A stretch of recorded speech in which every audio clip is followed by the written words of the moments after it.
Il y a des rumeurs aujourd'hui selon lesquelles les États-Unis retireraient leurs forces du Moyen-Orient. Ces forces envoyées là-bas vers le mois de février pour se préparer à lancer cette guerre. Eh bien, il y a des rapports à ce sujet. Je ne les ai pas encore vus confirmés, mais on dit qu'ils ont reçu des ordres de redéploiement et qu'ils vont rentrer à un moment donné. C'est une bonne nouvelle parce que ça n'aurait jamais dû arriver en premier lieu. Mais c'est aussi une bonne nouvelle parce que cela veut dire que l'administration américaine et le Pentagone ont enfin reconnu ce qui est évident pour beaucoup de gens. Il n'y a pas de solution militaire à cette guerre, donc ça ne sert à rien d'essayer encore. Mais en réalité, c'est bien plus grave que ça.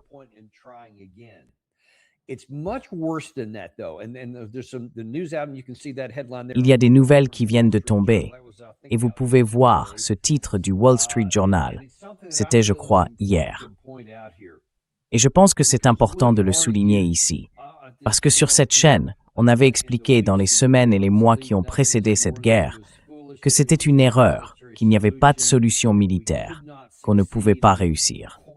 On avait même détaillé les raisons qui étaient pourtant évidentes.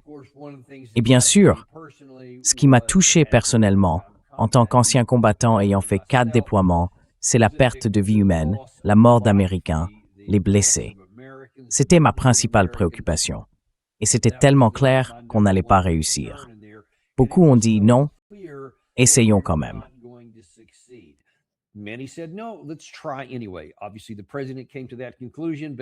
Évidemment, le président est arrivé à cette conclusion après que beaucoup de gens lui ont conseillé d'y aller. Mais cette opération n'a pas été sans coût.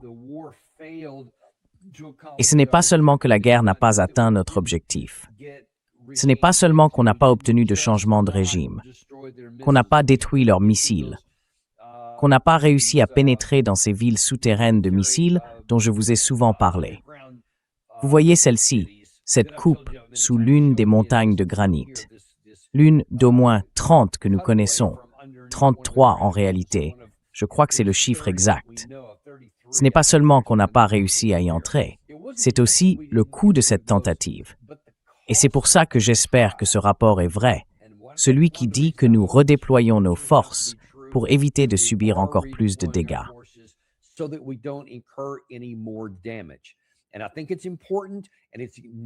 Et je pense que c'est important et même nécessaire de ne pas seulement parler du coût humain que nous avons subi, c'est ma première préoccupation, mais aussi de la dégradation de nos capacités de sécurité nationale, en particulier au Moyen-Orient. Regardons de plus près certains de ces cas précis.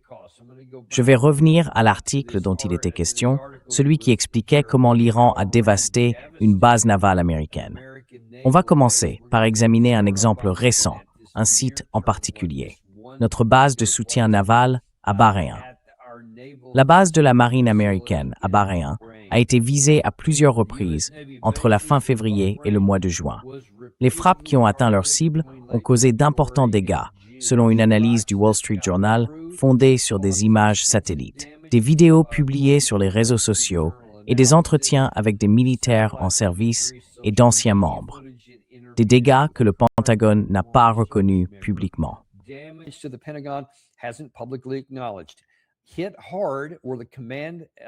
Les quartiers généraux du commandement ont été durement touchés, ainsi qu'au moins une douzaine d'autres bâtiments et 2 terminaux de communication par satellite. Ils ont d'ailleurs publié des photos satellites montrant certains des dégâts précis. Et ce qui ressort très clairement de ces images, c'est que les Iraniens savaient exactement quoi frapper. Ils ont visé juste, et nous n'avons pas réussi à empêcher les missiles d'atteindre leur cible. La semaine dernière, nous avions Ted Postol dans notre émission. Il a consacré tout un épisode à ce sujet, que vous pouvez d'ailleurs aller revoir, je le recommande vivement. Son analyse, fondée sur des preuves, à la fois des vidéos et ce type d'éléments, c'est que moins de 5% des missiles iraniens ont été interceptés. Et cela, malgré ces affirmations absurdes, selon lesquelles 90%, presque tout ce qu'ils avaient tiré, aurait été abattu.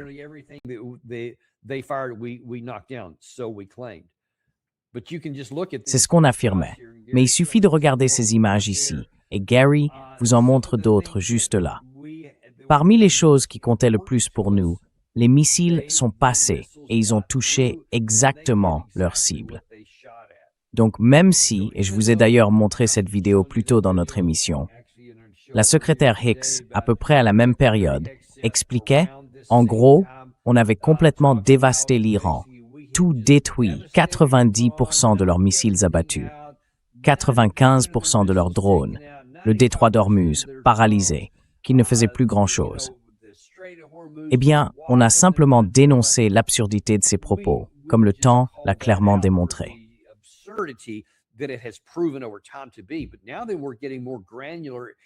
Mais maintenant qu'on a des informations plus précises, même au moment où il faisait ces déclarations, il savait à quel point nos zones étaient dévastées, à quel point nos bases étaient touchées.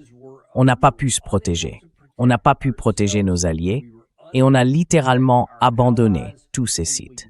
Et les Iraniens, qu'on se moquait souvent de juger incapables, ont réussi à percer nos défenses aériennes.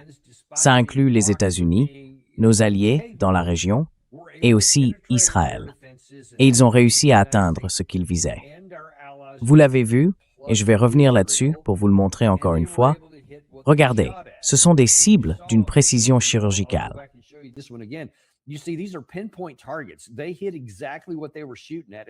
Ils ont touché exactement ce qu'ils visaient, et ils savaient très bien ce qu'ils cherchaient à atteindre.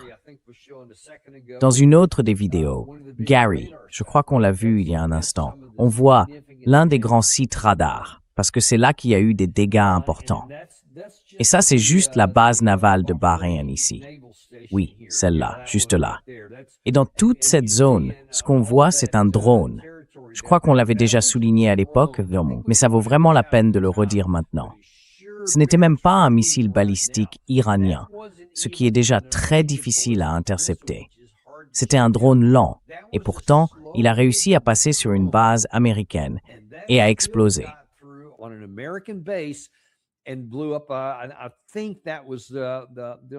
Je crois que c'était, enfin ne me citez pas là-dessus, mais je pense que c'était l'un des sites radars.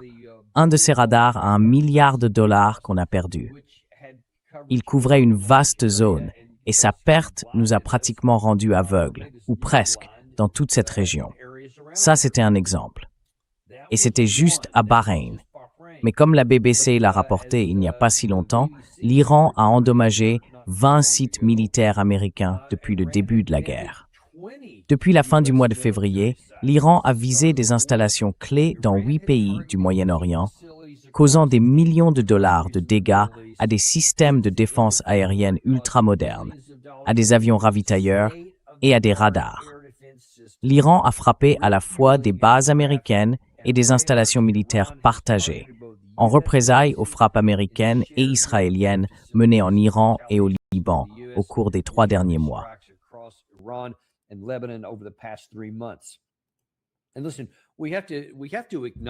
Écoutez, il faut reconnaître quelque chose.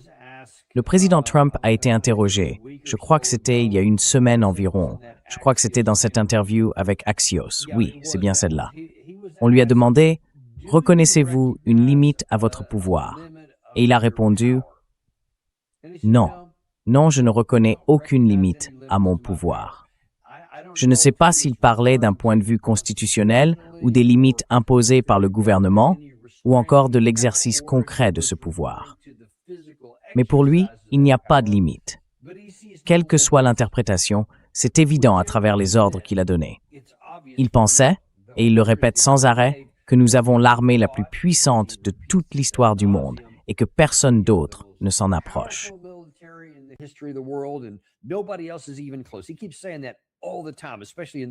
Il répète ça tout le temps, surtout pendant les 40 premiers jours de cette guerre. Et pourtant, il y a des limites importantes à ce pouvoir. Il devrait y en avoir sur le plan politique, diplomatique et juridique. Mais ça, on en débattra une autre fois. Quoi qu'il en soit, qu'il l'admette ou non, il existe de vraies limites à notre pouvoir, à ce que nous pouvons accomplir en ce moment. C'est important de le souligner ici. Il s'agissait de l'Iran, et l'Iran était, au début de cette guerre, une puissance régionale intermédiaire.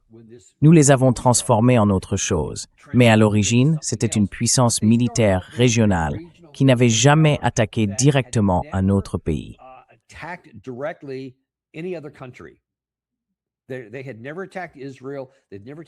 Ils n'avaient jamais attaqué Israël. Ils n'avaient jamais attaqué aucun autre acteur de la région, même s'ils avaient eux-mêmes été attaqués par Israël, par les États-Unis et bien sûr par l'Irak pendant la guerre Iran-Irak, au cours de leurs 47 années d'existence. Alors oui, il y a eu des actions par procuration, des choses indirectes des deux côtés, mais je parle ici d'actions de guerre majeures, et ça n'était jamais arrivé. Donc, ils ne représentaient une menace pour personne. Ils n'étaient pas une menace pour Israël. Israël possède l'arme nucléaire, évidemment. L'Iran n'est pas une menace pour Israël, pas une menace réelle.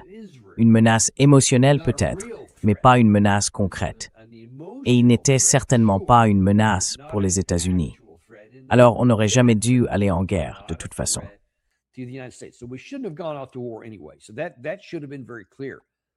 Ça aurait dû être très clair. Mais aujourd'hui, on voit bien qu'on a essayé de déployer toute cette puissance militaire vers l'avant. Tous ces porte-avions, tous ces destroyers, toutes ces frégates lance-missiles. Et bien sûr, la puissance basée à terre. Les avions qu'on avait stationnés sur nos bases aériennes dans toute la région. Des B-52, des F-35, des F-16, des F-15, des F-22, et j'en passe. Presque tout y est passé. Des A-10, des hélicoptères Apache, des avions d'attaque, toutes sortes de moyens de combat, tous rassemblés ici. Et malgré tout ça, on n'a pas réussi à soumettre l'Iran, cette puissance intermédiaire. On n'a pas repris le détroit d'Ormuz. On n'a pas éliminé leurs dirigeants au point de faire tomber leur gouvernement parce qu'ils les ont simplement remplacés et protégé ceux qui ont pris la relève.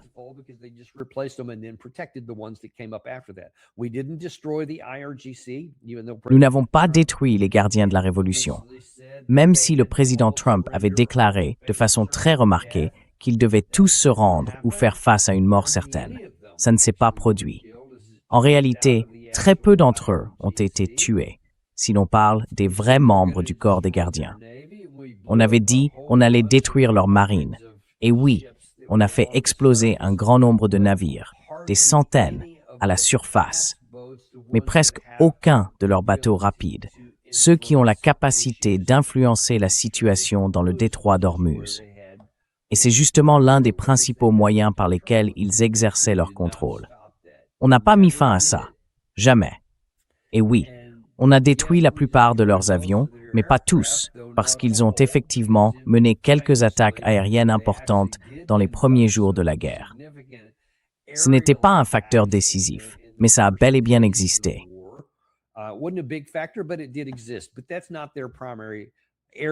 Mais ce n'est pas là leur principale puissance aérienne. Leur vraie force aérienne, c'est dans leurs missiles et dans leurs drones. Alors, je vous ai montré plus tôt aujourd'hui, dans une émission, la déclaration de la secrétaire Hicks qui affirmait que tout cela avait été quasiment anéanti pendant les 2 premières semaines de la guerre, ce qui à l'époque était déjà risible et qui s'est avéré faux. Donc, vous voyez bien tout ce qu'il en est. Nous n'avons pas arrêté ça. Nous n'avons pas réussi à le faire avec notre défense aérienne. Nous n'avons pas réussi non plus en ciblant directement les missiles, parce que, oui, la plupart sont cachés sous des structures comme celle-ci, donc on ne pouvait pas les détruire. On a essayé. Mais le prix à payer, ça a été 13 Américains tués et 400 blessés en environ 40 jours de guerre. Dieu seul sait ce qui se serait passé si on avait continué.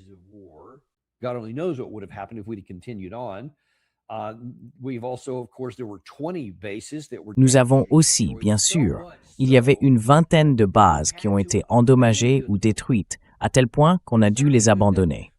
Ce n'est même pas seulement ça. Quand on regarde les dégâts matériels, et même dans la vidéo que Gary vous a montrée tout à l'heure, où on voit cette grande installation radar circulaire touchée, on voit bien que c'était sur la base. Et à ce moment-là, pratiquement aucun autre bâtiment visible n'avait été touché. En fait, aucun. Et même sur certaines de ces images, on voit que les bâtiments autour sont restés intacts. Donc ils n'ont clairement pas détruit la base en rasant tout. mais ils ont montré qu'ils pouvaient frapper exactement ce qu'ils voulaient. D'après, je crois, cet article du Wall Street Journal, quand ils ont interrogé des gens au Pentagone, ceux-ci disaient, eh bien, on essaye de donner l'impression d'agir noblement.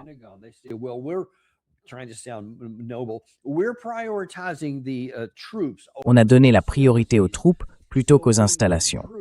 Donc on a retiré le personnel. En gros, on a abandonné ces bases. Maintenant, réfléchissez à ça un instant. Laissez bien ça vous pénétrer. C'est essentiel à comprendre. Voici, selon le président Trump, l'armée la plus puissante de toute l'histoire du monde, pas seulement aujourd'hui, mais de tous les temps.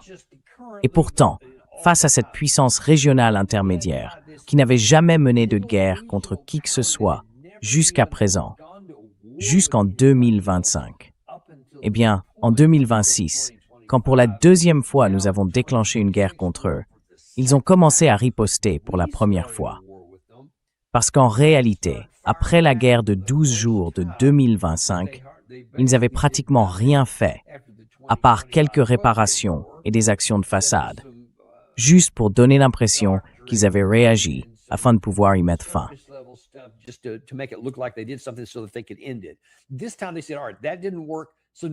Cette fois, ils ont dit « Très bien, ça n'a pas marché. Alors maintenant, on va vraiment vous frapper. » Et ils l'avaient déjà annoncé avant. On n'y a pas cru. Le président Trump l'avait montré sur la chaîne avant que ça n'arrive. Il disait « Ça n'arrivera pas. » Il l'avait déjà dit auparavant et il ne l'avait pas fait. Donc il a conclu qu'il ne le referait jamais. On pensait qu'il avait les mains libres. Eh bien, cette fois, ils l'ont fait. Et maintenant, on voit qu'une vingtaine de bases ont été touchées, avec toutes ces victimes américaines. Et puis, il y a un autre point qu'il ne cesse de mettre en avant, la puissance aérienne. Mais quand on regarde même ça, il y a un rapport du Congressional Research Service, le CRS, qui est sorti le 13 mai.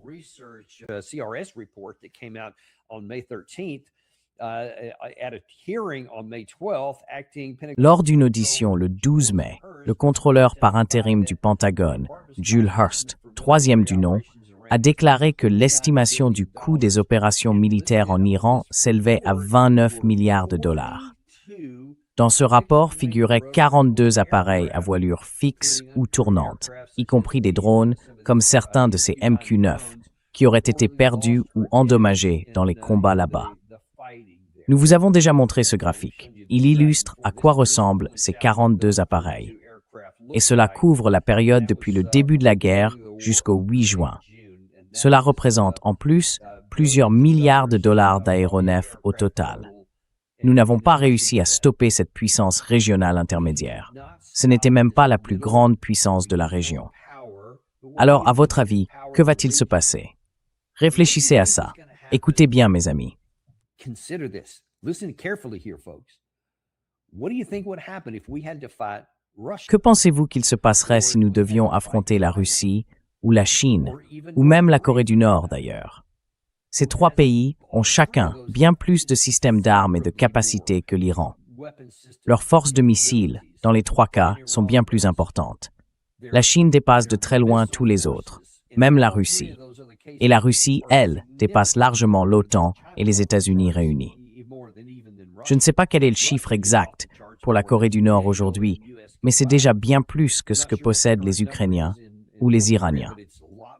Alors, si nous devions combattre l'un de ces pays, et a fortiori si nous étions entraînés dans une guerre régionale contre plusieurs d'entre eux à la fois, quelle chance aurions-nous vraiment de réussir?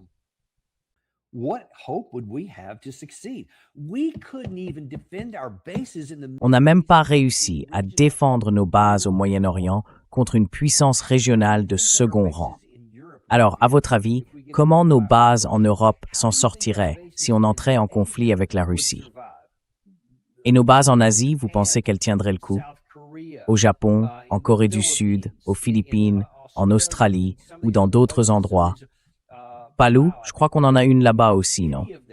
Qu'est-ce que vous pensez qu'il se passerait quand, au lieu de quelques missiles, on en verrait arriver des centaines, voire des milliers de missiles balistiques? Parce que la Chine comme la Russie sont capables de frapper ces bases dans ces régions. On n'a même pas pu se protéger nous-mêmes, Alors protéger nos alliés au Moyen-Orient, encore moins.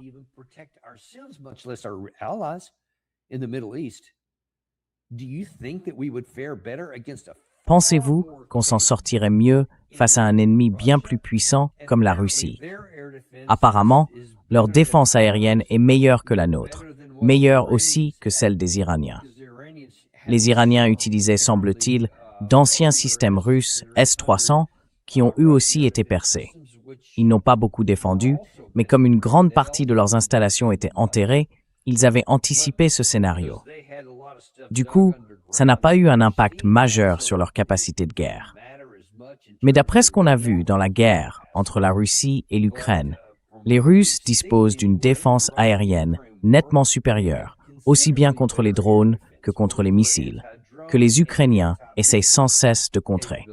Et on peut imaginer que les Chinois sont probablement encore au-dessus de la Russie.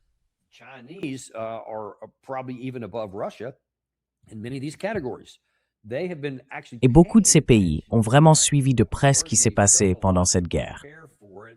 Ils ont fait énormément pour s'y préparer, notamment en renforçant leur capacité industrielle, afin de pouvoir soutenir des opérations de haut niveau sur une longue période, tout en continuant à utiliser des missiles à un rythme élevé et à les remplacer.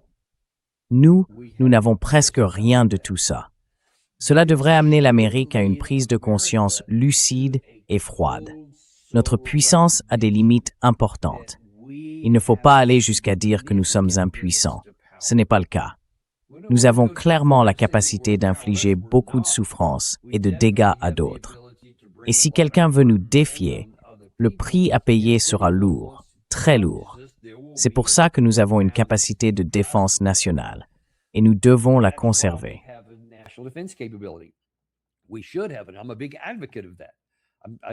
Je suis tout à fait partisan de ça. Je pense qu'on devrait faire beaucoup d'autres choses autrement qu'on ne le fait aujourd'hui. Mais croyez-moi, la dernière chose que je veux, c'est qu'on oublie complètement la défense nationale. Je ne suis pas du tout pour ça. Mais je suis profondément convaincu, et ce que je vous montre ici aujourd'hui en est une preuve claire, qu'il faut reconnaître qu'il y a des limites à notre puissance. Et ça devrait changer notre stratégie de façon radicale. Ça devrait balayer toutes les illusions que peut avoir le président, le ministre de la guerre ou les membres du Congrès. Ils doivent comprendre qu'il ne s'agit pas de ce qu'on veut faire, mais de ce qu'on peut faire, et aussi de ce que les autres peuvent faire. Et c'est justement cette partie de l'équation qu'on a toujours ignorée.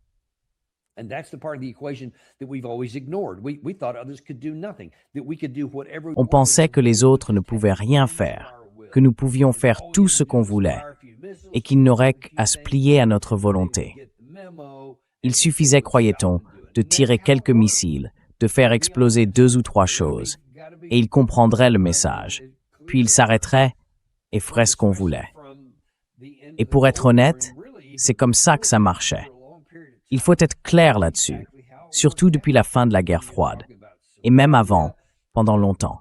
C'est exactement ce qui s'est passé, que ce soit en Somalie, dans les Balkans, en Libye sous l'administration Obama, en Syrie avec plusieurs administrations, en Afghanistan ou encore en Irak jusqu'à aujourd'hui, et même au Venezuela.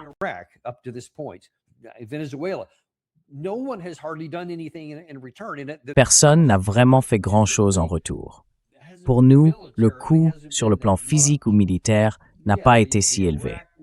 Oui, la guerre en Irak a échoué, la guerre en Afghanistan aussi. On n'a pas atteint nos objectifs. Mais au fond, ça nous a presque rien coûté. Enfin, à part évidemment pour certains de mes collègues et anciens camarades de l'armée. Eux, ça leur a coûté la vie. Et pour beaucoup d'autres, ça a coûté bien d'autres choses aussi. Ça nous a coûté à tous, d'une manière ou d'une autre. Mais pour le pays, dans l'ensemble, ça n'a rien coûté. Il y a eu très peu de pertes au combat, à part des soldats et des véhicules détruits par des engins explosifs improvisés et ce genre de choses. Mais si on parle d'avions, de chars, de navires et tout le reste, presque rien.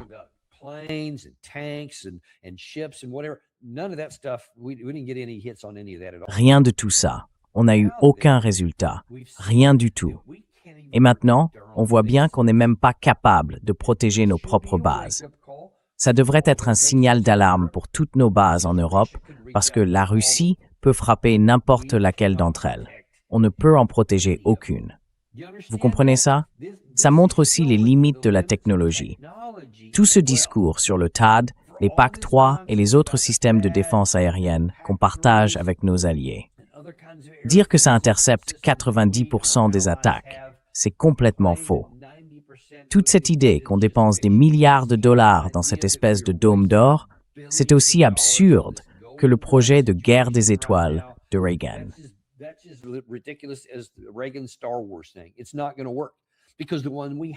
Ça ne va pas marcher, parce que celui qu'on a déjà ne marche pas. Ted Postol vous l'a montré très clairement, mais vous pouvez le voir ici même. Ça ne fonctionne pas. On n'en a défendu aucun. C'est une seule base. Il y en avait 20. Et je ne parle même pas de nos alliés qui ont été touchés. Eux aussi comptaient sur ces systèmes pour fonctionner. Ils n'ont pas marché. J'aurais pu vous montrer toute une série de photos venant d'Israël. Israël avait une technologie similaire, certaines d'ailleurs exactement les mêmes. Les systèmes THAAD et PAC-3 ont aussi été utilisés là-bas. Il y a eu le problème avec les systèmes Arrow 2 et Arrow 3 et le David Sling par-dessus tout ça. Tous ces composants différents se sont révélés relativement inefficaces, à peine efficaces pour certains et totalement inutiles pour d'autres.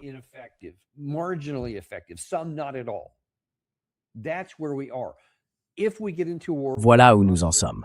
Si on entre en guerre avec la Russie, en Ukraine et en Europe, on aura le même résultat là-bas aussi.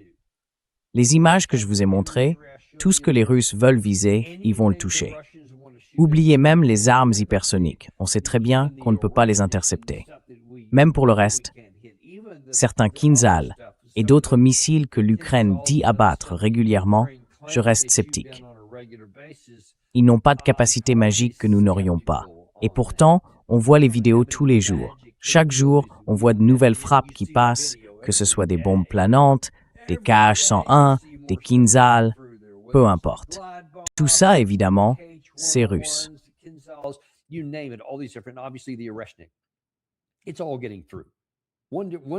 Tout passe à travers. Quel que soit le vrai pourcentage, presque tout passe.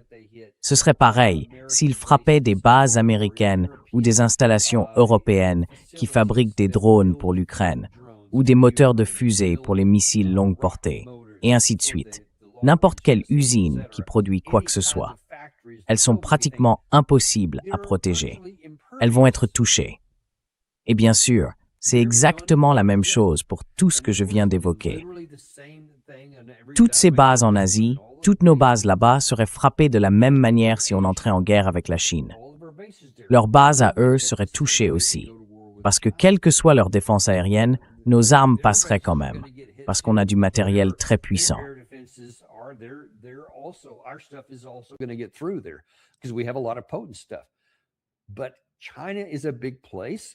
Mais la Chine, c'est un grand pays. La Russie, c'est encore plus grand.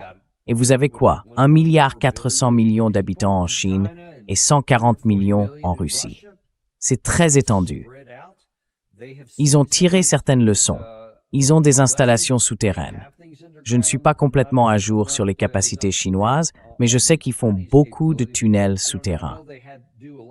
Donc on peut imaginer qu'une bonne partie de leurs infrastructures est aussi sous terre. Les nôtres, elles, sont complètement à découvert. En Europe, d'après ce que je comprends, la grande majorité l'est aussi. Ce sont des sites identifiés, avec des adresses. La Russie, elle, a publié une liste de cibles qui comprenait, si je ne me trompe pas, environ 500 emplacements différents, où se trouvent des usines ou des installations militaires de divers types.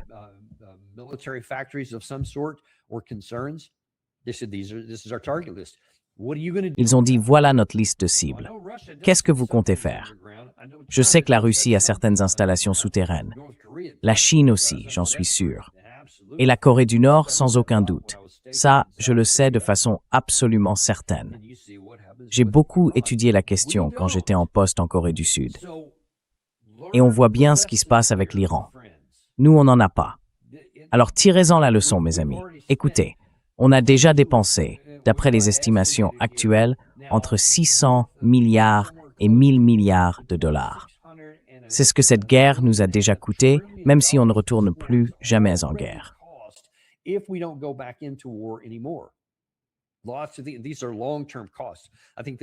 Ce sont des coûts à long terme. Je pense que, à court terme, on parle d'environ 100 milliards de dollars. Mais il y a toutes sortes de dépenses supplémentaires qu'il va falloir réaffecter sur plusieurs années pour essayer de se remettre de tout ça. Et je ne parle même pas des infrastructures civiles, du pétrole, du gaz, toutes ces choses qui vont déjà mettre des années à se reconstruire. C'était la décision la plus énorme et la plus insensée que quelqu'un ait pu prendre. Mais j'espère qu'on saura en tirer une leçon, en reconnaissant qu'il y a des limites à notre puissance. Ce n'est plus 1990, ce n'est même plus 2015. On est maintenant dans un nouveau monde, parce que quelqu'un a enfin osé nous tenir tête, a encaissé tous les missiles qu'on a envoyés et a riposté.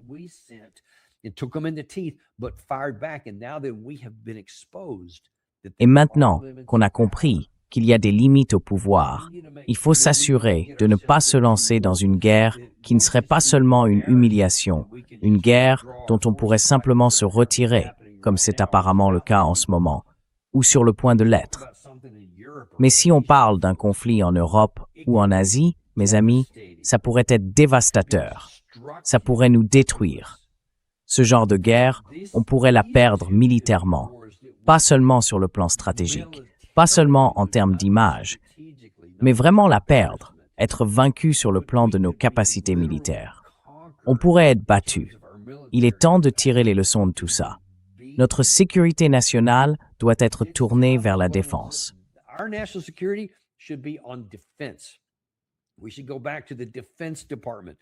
On devrait revenir au département de la défense parce qu'on a les moyens de se protéger, de faire en sorte que personne n'ose nous attaquer. Ils doivent savoir qu'ils en paieraient un prix énorme. C'est ça qu'on peut faire. On a cette capacité. Nos forces armées peuvent le faire, et ça, c'est quelque chose qu'on peut se permettre. Mais on ne peut pas se permettre ces expéditions insensées, ces guerres absurdes qu'on choisit de lancer, qui ne nous aident même pas et qui nous font du tort. Il faut arrêter ça, tant qu'on le peut encore. Je prie Dieu de ne jamais devoir faire une émission un jour où on serait obligé de ressortir cette vidéo parce qu'on n'a pas retenu la leçon et qu'on a refait la même erreur ailleurs. Prions pour que ça n'arrive jamais.